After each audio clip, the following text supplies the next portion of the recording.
전격 인터뷰, 오늘은 먼저 국회 국방위원장이신 성일종 국민의힘 의원 만나보겠습니다. 의원님 안녕하세요. 네, 안녕하십니까.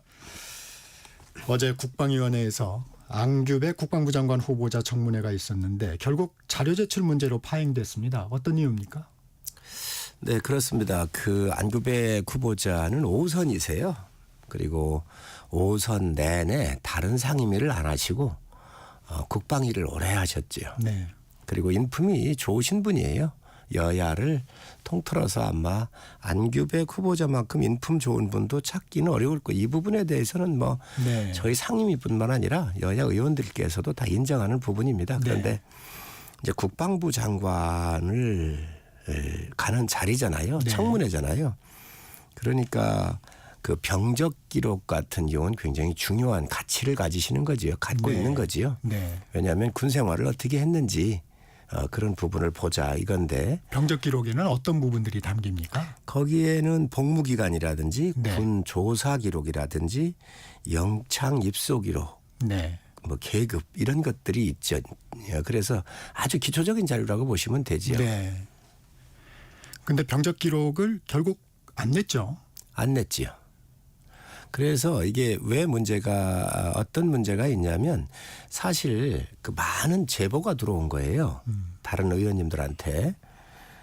그런데 85년도 1월 4일 날 소집 해제가 됐거든요. 옛날에는 이걸 방위병이라고 그래요. 단기사병인데. 네. 그래서 1월 4일 날 소집 해제가 돼서 당시에는 14개월만 근무하면 돼요. 근데 이게 85년도 8월 30일 날 8개월이 늘어났어요. 그리고 1월 4일 날 해제하고 학교에 복학을 하셨고 그 이후에 6개월을 더 근무한 거죠. 네. 그럼 학교도 다니고 군 생활도 했다는 거잖아요.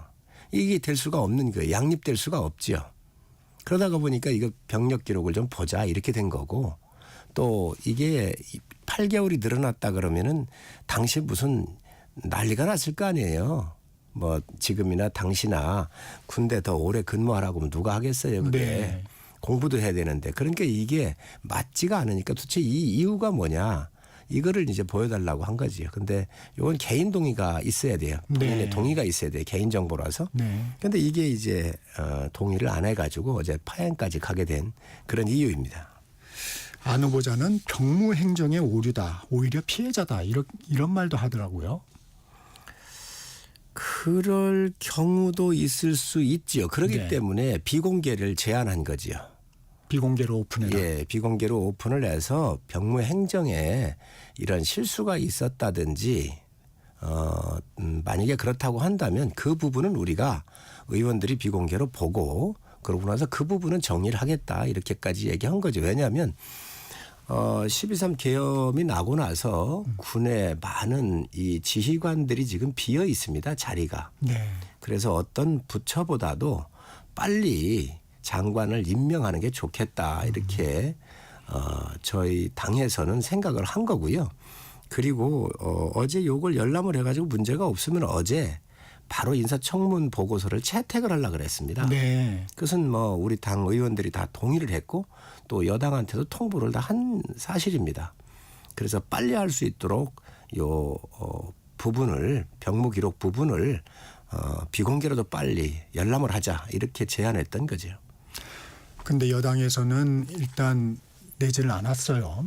자료 제출을 안 했는데 그러면 인사청문 보고서 채택 여부는 좀 어떻습니까? 아무래도 이제 어떤 문제가 있냐면 국방부 장관이잖아요. 네. 국방부 장관이기 때문에 이런 부분에 대해서는 클리어하는 게 좋지요.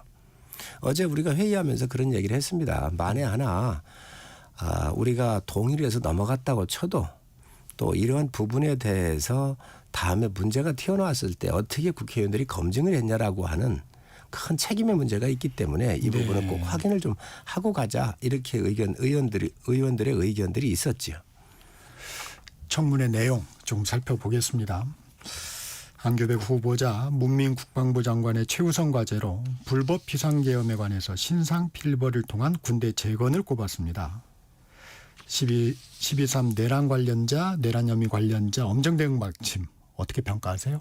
뭐 저는 그 부분은 맞는 방향이라고 네. 보고요.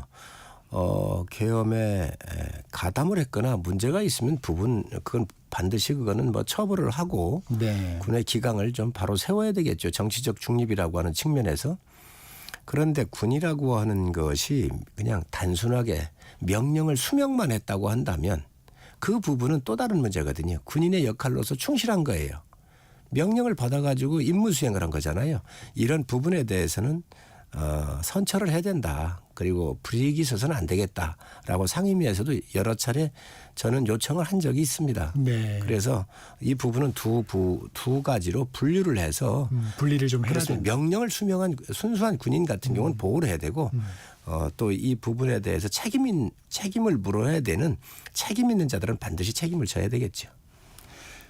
안 후보는 육해공군 참모총장 인사청문회 도입 필요성도 주장을 했습니다. 이게 필요한 부분인가요? 저 개인적으로는 이 부분에 대해서 반대를 합니다. 네. 야당이기 때문에 자꾸 청문 같은 걸 해서 그렇잖아요. 공격을 하고 정치적인 이슈화를 해야 되겠죠. 오히려 해야 야당 합니다. 입장에서는 해야 하는 그렇습니다. 입장인데. 그런데 국방위원장이라는 입장에서 보고 또 여가 되고 야가 여대잖아요. 여야가 서로 교대를 한단 말이죠. 그런 입장에서 봤었을 때 이게 장기적으로 보면 군이라는 특수성에서 이게 맞느냐. 첫 번째는 이게 대령 진급을 하고 대령 진급에서 다시 원스타 가고 투스타 가고 쓰리스타, 포스타까지 가잖아요. 그때마다 엄중한 아주 검증을 철저하게 받습니다. 네. 그럼 이 시스템을 신뢰하지 못한다는 얘기냐. 첫 번째 이 문제가 있고 두 번째 고위 간부들의 정치화가 이게 만연될 수 있습니다. 청문회를 해야 되니까 정치권에 줄대기를 할 거 아니에요. 군인은 순수해야 되거든요. 그런 측면에서 봤었을 때 이게 과연 청문회 한다는 게 맞느냐. 군의 정치화를 오히려 줄대기에 가속화할 수가 있다. 세 번째 각군 총장이잖아요. 육해공군. 네. 이분들의 개인적인 정보가 적한테 그대로 노출될 수가 있습니다. 그렇잖아요. 청문하면서 뭐가 그렇죠. 어떻게 돼 있는지. 네네. 지금 뭐 사생활이고 뭐 자산이고 모든 게 위치고 모든 게 다 공개가 되잖아요. 우리가 이스라엘 이란 전쟁에서 봤듯이 주요 인사들 다 정보를 수집을 해가지고 네. 그냥 정밀로 들어온 것 같은 경우 간첩들에 의해서 이렇게 그 사살을 하고 하는 거를 우리가 봤잖아요.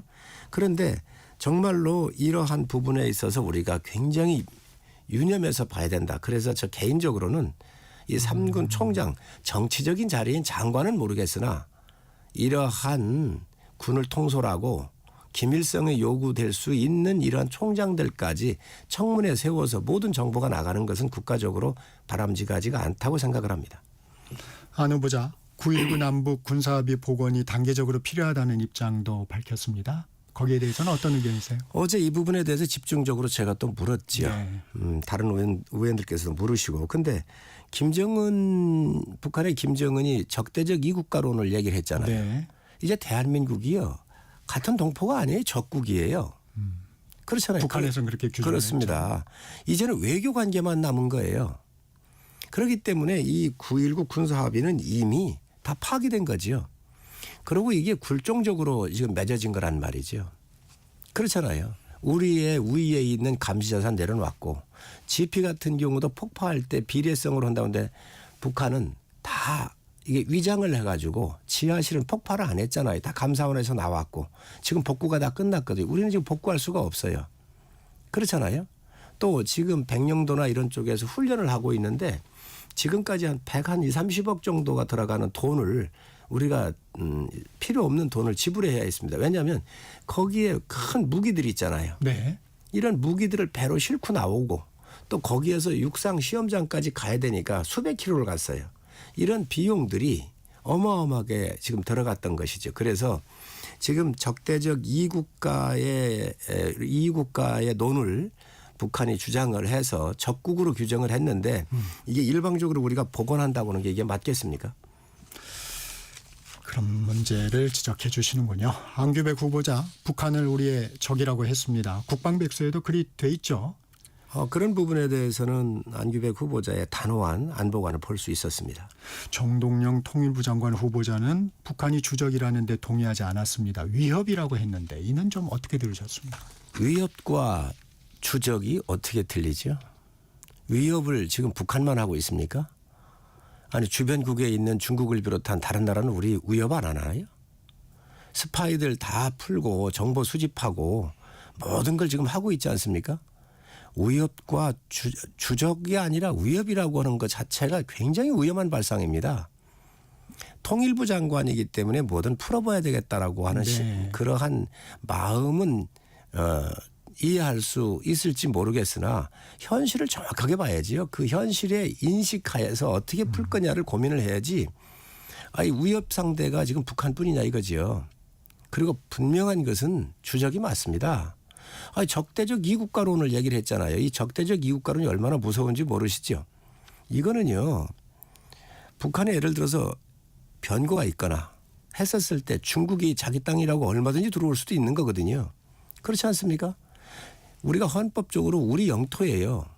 우리가 적대적 이국가를 해가지고 가게 되거나 또 이 두 개의 국가를 인정을 하게 해버리게 된다고 한다면 유사시에 우리가 북한을 들어갈 수가 없는 거예요. 법적으로. 굉장히 중요한 부분입니다. 어제 또 화제가 됐던 게 전시작전권 전환 문제입니다. 이재명 정부 임기 중 전시작전권 전환을 목표로 하고 있다. 안 후보자가 이렇게 얘기하면서 대통령실에서도 곧바로 이건 후보자 개인 의견이다. 목표 시한을 정해놓은 건 없다. 일단 좀 진정을 시켰는데 전작권 전환 어떻게 추진돼야 된다고 보십니까? 전시작전권은 이제 좌파 쪽 사람들이 오랜 이 메뉴였어요. 이거 아니 전시작전권을 안 갖고 싶은 나라가 어디 있겠습니까? 그렇잖아요. 국민 자존심도 있고 우리나라 군대 우리가 마음대로 작전하고 휘어잡았으면 좋겠다. 자 그런데 우리가 이스라엘 한번 볼까요? 이스라엘이 이란하고 전쟁을 했잖아요. 네. 이스라엘의 인공위성이 7개입니다. 군사위성이. 우리가 2개밖에 없어요. 돌아가고 있는 게. 근데 이스라엘 7개 가지고도 안 돼요. 그래서 미국을 비롯한 나토 모든 나라들의 이 감시 자산과 통신 자산을 다 지원받아 가지고 전쟁을 한 거예요. 네. 거기도 그렇습니다. 그런데 우리가 이 정보 자산이나 이런 거를 우리가 미군에 의존하지 않을 수밖에 없어요. 2개밖에 없고. 그런데 미국이 엄청난 이 감시 자산을 가져와야 되는데 또 두 번째 전쟁이 났을 경우 일본의 후방 기지가 있잖아요. 괌, 필리핀까지 있잖아요. 본토까지 있잖아요. 여기에서 지원을 받아야 되는데 두 사령관이 똑같아요. 사령관과 부사령관인데 직급이 똑같아요. 포스타로. 네. 미군의 커뮤니케이션을 더 신뢰하겠습니까? 우리를 신뢰하겠습니까? 그래서 나토도 32개 국가가 연합을 해서 나토 방위체가 만들어져 있잖아요. 네.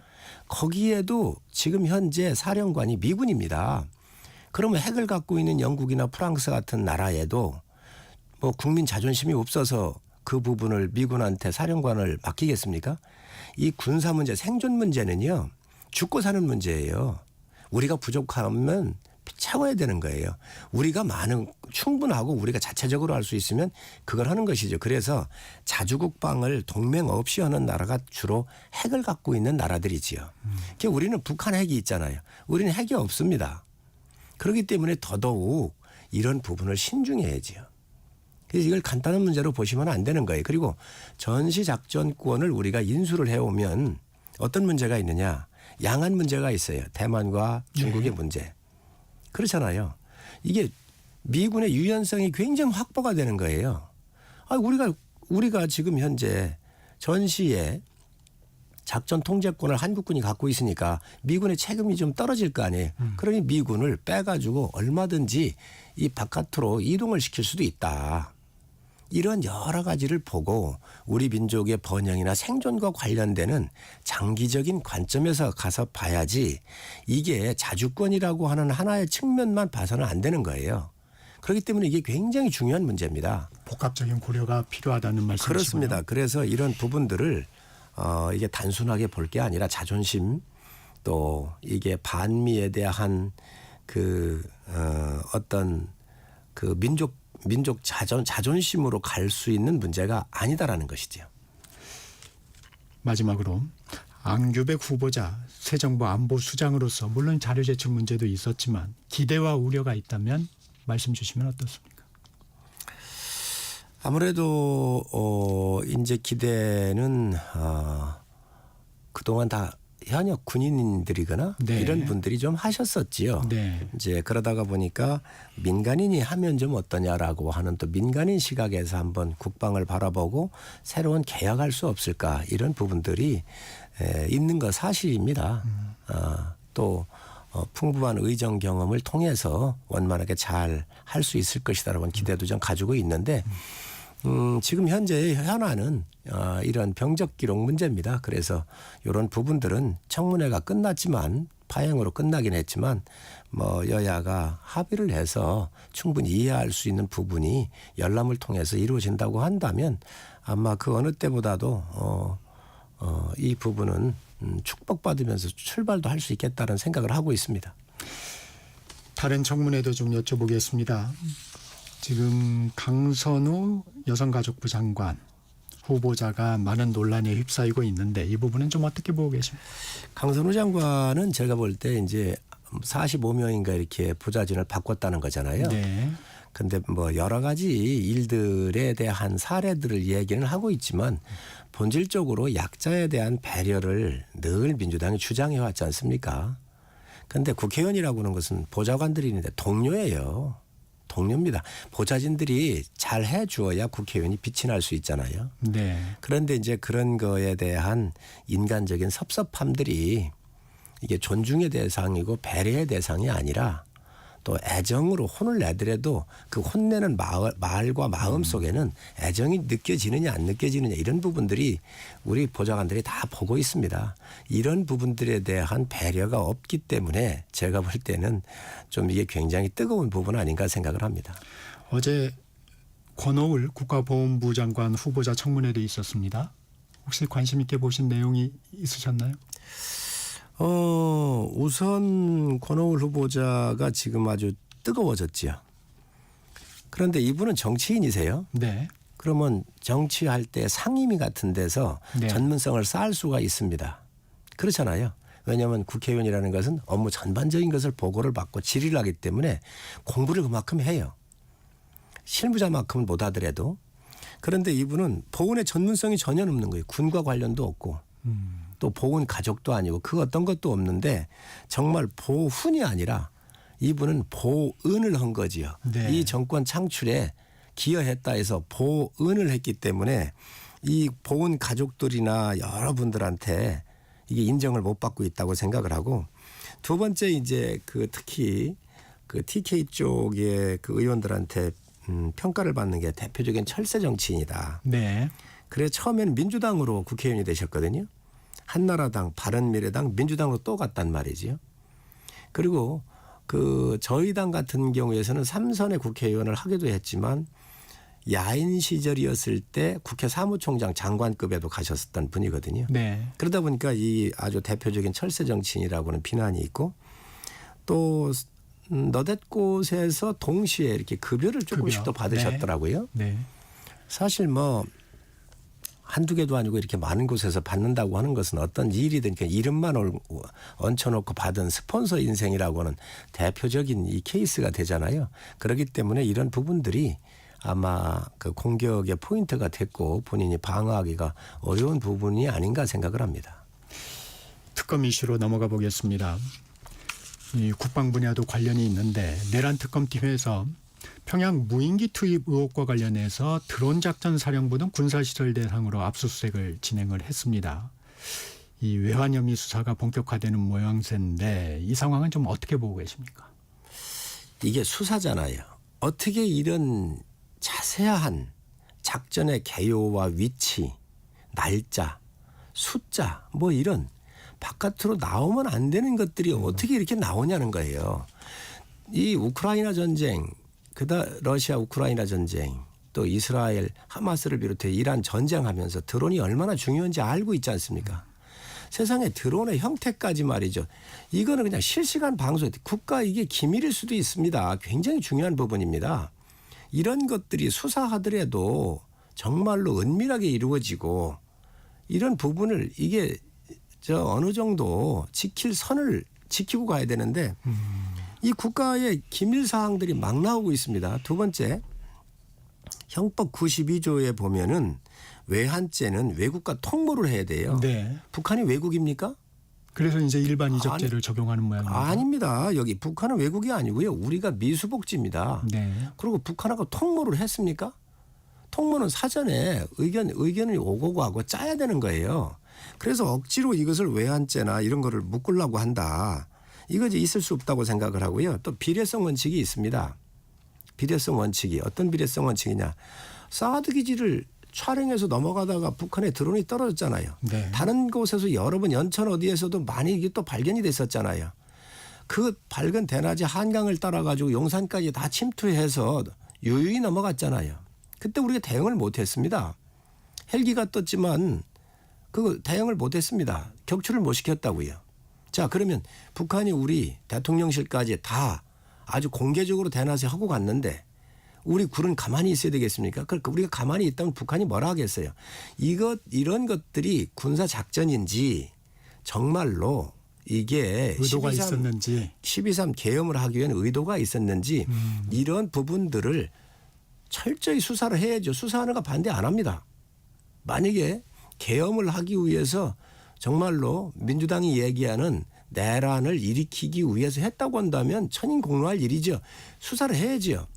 그러나 이게 기밀과 관련되고 군사 작전과 관련되기 때문에 이런 것들을 어떻게 민주당 최고위원이라는 사람이 나와가지고 그냥 모든 것을 그냥 다 아주 상세하게 중계하듯 합니까? 저 이거는 집권 여당이 할 수 있는 일이 아니라고 생각을 하고 또 이런 수사에 대해서 정말로 수사에 충실해주고 비밀을 지켜주시길 바랍니다. 이게 이런 게 다 국가 안보에 이런 것들이 저한테는 유리하다니까요. 이런 게 오히려 이적죄가 될 수 있습니다. 아까 제가 말씀드렸듯이 상군 총장에 대한 인사청문회 할 때 적에게 여러 가지 정보가 갈 수 있기 때문에 반대를 하잖아요. 그렇기도 한데 이건 있을 수 없는 일이라고 생각을 합니다. 네, 시간이 좀 아쉽습니다. 지금까지 성일종 국민의힘 의원이었습니다. 고맙습니다. 네, 감사합니다. 전격시사 1부 여기서 마칩니다. 전하는 말씀 듣고 2부에서 뵙겠습니다.